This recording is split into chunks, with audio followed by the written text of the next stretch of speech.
Assalamualaikum warahmatullahi wabarakatuh. Segala puji syukur atas kehadiran Allah Subhanahu wa taala yang mana kita bisa berkumpul di sini dengan keadaan sehat walafiat. Salam tak lupa kita aturkan kepada baginda Nabi Muhammad Sallallahu Alaihi Wasallam, yang mana semoga kita bisa mendapatkan syafaatnya di hari akhir nanti. Amin. Yang saya hormati Bapak Kholis Firmansyah selaku dosen pengampu mata kuliah usul fikih. Baik, di sini saya akan memperkenalkan diri saya. Saya Muhammad Hizbul Khaironi dengan NIM 243111023.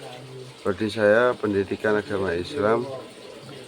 Di sini saya akan menjelaskan sedikit atau membahas beberapa materi usul fikih yang menurut saya juga penting, yang perlu kita ketahui. Jadi materi pertama yaitu ada amar dan nahi, yang kedua ada am dan khas, dan yang terakhir nasah dan mansuh.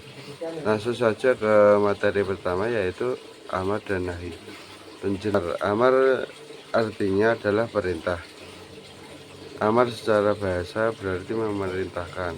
Dalam istilah usul fikih, amar adalah tuntutan untuk melakukan sesuatu perbuatan dari pihak yang lebih tinggi kepada pihak yang lebih rendah.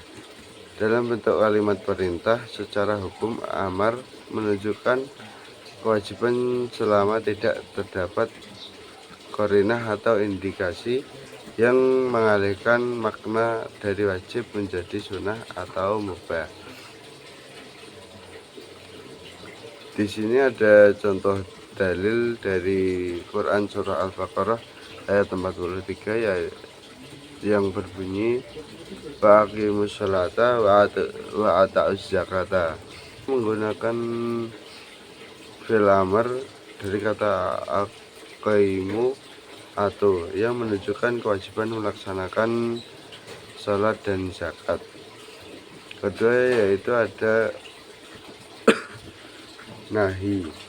Nahi artinya adalah larangan. Nahi adalah tuntutan untuk meninggalkan suatu perbuatan, juga berasal dari pihak yang lebih tinggi. Dalam usul fikih, nahi secara default menunjukkan keharaman kecuali terdapat indikasi lain yang menunjukkan makna makruh atau sekedar anjuran meninggalkan. Contoh dalil dari larangan nahi ini bisa dilihat dari Quran surah Al-Isra ayat 32 yang berbunyi wala taqrabuz zina innahu kana fahasa, yang artinya dan ingin mendekati zina, sesungguhnya zina itu adalah perbuatan keji. Larangan mendekati zina pada ayat tersebut mengandung makna haram. Materi selanjutnya akan kita bahas tentang am, yaitu am artinya adalah umum. Lafaz am adalah lafaz yang mencakup semua individu dari satu jenis tanpa pengecualian. Biasanya ditandai dengan kata-kata tersendiri atau isim makrifat dengan alif lam jinsiyah. Contoh dalil dari am ini adalah bisa dilihat dari Quran surah Al-Asr ayat 2 yang berbunyi innal insana lafi hasri, yang artinya sesungguhnya manusia itu benar-benar dalam kerugian. Kata al-insani merupakan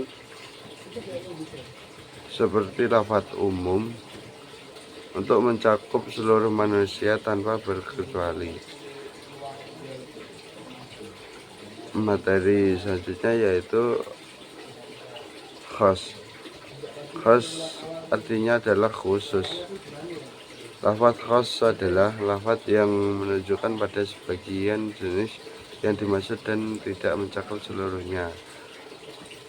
Khas dapat terbentuk pengecualian dari lafaz am atau ditandai dengan isim yang spesifik. Contoh dalil dari khas ini adalah Quran surah Al-Asr ayat 3 yang berbunyi ilal ladzina amanu wa amilus sholihah. Artinya kecuali orang-orang yang beriman dan beramal soleh. Ayat ini adalah pengecualian istina dari lafaz umum sebelumnya yaitu al-insina. Selanjutnya yaitu nasakh. Nasakh yang saya ketahui itu bermakna penghapusan hukum.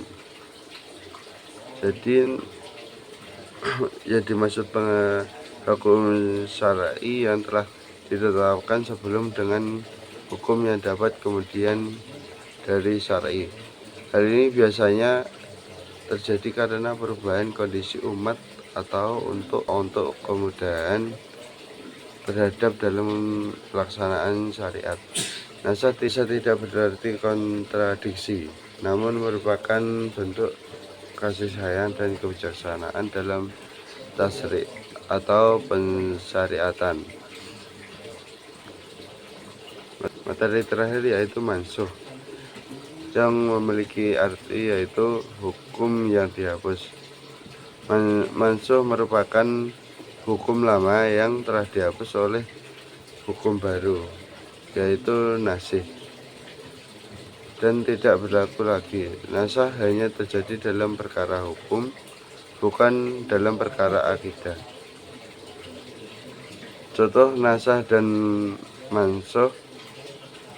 Contoh nasakh bisa dilihat dari Quran surah Al-Muzammil ayat 2 yang berbunyi qaumil laila alal qauli.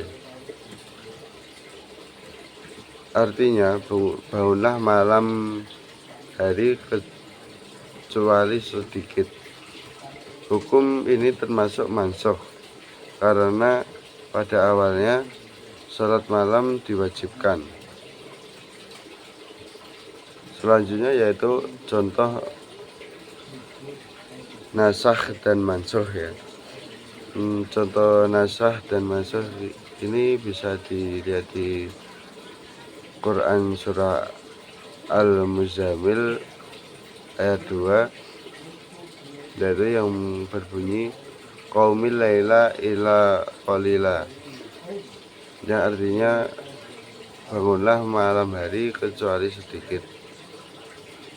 Di sini hukum ini termasuk terjerumus ke dalam mansukh ya, karena pada awalnya sholat malam itu diwajibkan. Sedangkan contoh dari nasakh yaitu bisa kita lihat dari Quran surah Al-Muzammil ayat 20 yang berbunyi faqra'u ma tayassara minal Qur'an, yang artinya maka bacalah apa yang mudah bagimu dari Al-Quran. Hukum ini termasuk dari nasakh, yakni meringankan. Hukum ini termasuk dari contoh nasakh, yakni meringankan kewajiban qiyamul lail. Demikian penjelasan mengenai 6 konsep penting dalam ushul fikih, yaitu amar, nahi, khas, nasakh, dan yang terakhir adalah mansukh. Pemahaman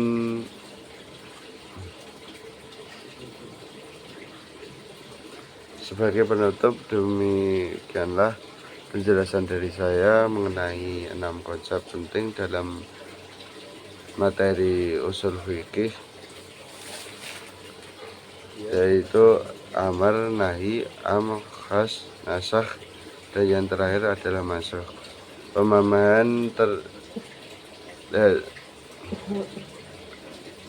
Pemahaman terhadap istilah-istilah ini sangat penting dalam menafsirkan dan mengambil hukum dari nasah-nasah syar'i secara benar. Dengan memahami kaidah-kaidah ini, kita akan lebih mampu menempatkan hukum-hukum dalam kerangka makasih al-syariah serta menghindari kekeliruan dalam memahami maksud ayat atau hadis. Semoga video ini dapat membantu kita mendapatkan wasilah ilmu yang bermanfaat dan mendekatkan kita pada pemahaman Islam yang lebih baik dan mendalam. Cukup saya akhiri, dan sebelumnya saya ucapkan banyak terima kasih kepada teman-teman yang sudah menonton video ini mulai dari awal sampai akhir. Saya mohon maaf sebesar-besarnya apabila ada kesalahan dalam menjelaskan atau menyampaikan materi-materi usul fikih yang kita pelajari untuk kali ini ya.